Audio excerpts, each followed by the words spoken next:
60 வருஷத்துக்கு முன்னாடி 8 வயசு சிறுமி அம்மனாக மாறிய கதை உங்களுக்கு தெரியுமா?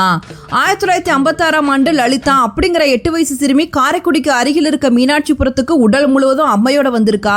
தான் சமயபுரத்திலிருந்து வந்திருக்கதா அந்த ஊர் மக்கள் கிட்ட சொல்லியிருக்கா. சிறுமி சொன்ன வார்த்தைகள் எல்லாம் அருள்வாக்காய் இருந்து பல அற்புதங்களை நிகழ்த்தியிருக்கு. சிறுமியோட உடல்ல இருந்த அம்மை முத்துக்கள் போல வளர ஆரம்பிச்சிருக்கு. இதை பார்த்து நிறைய பேர் கிண்டல் பண்ண ஆரம்பிச்சிருக்காங்க. ஒரு நாள் தன்னை கிண்டல் பண்ணவரை பார்த்து, உங்க வீட்டு கிணத்தடியில தக்காளி செடி இருக்கு, அதுல தக்காளி பழம் முளைச்சிருக்கு, அதை கொண்டு வா அப்படின்னு சொல்லியிருக்கா. எங்க வீட்டுல தக்காளி செடியே இல்லையே அப்படின்னு சொல்லிட்டு அவரும் போய் பார்த்திருக்காரு.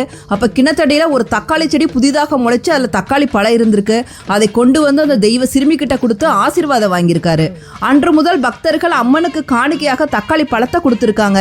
ஒரு நாள் அந்த தெய்வ சிறுமி, நான் மகமாயாக இதே இடத்தில் இருந்து அருள் பாலிப்பேன் அப்படின்னு சொல்லிட்டு அதே இடத்தில் முக்தி அடைந்தால் அந்த தெய்வ சிறுமிதான் முத்து மாரியாக கருதி மக்கள் வழிபடுகின்றனர்.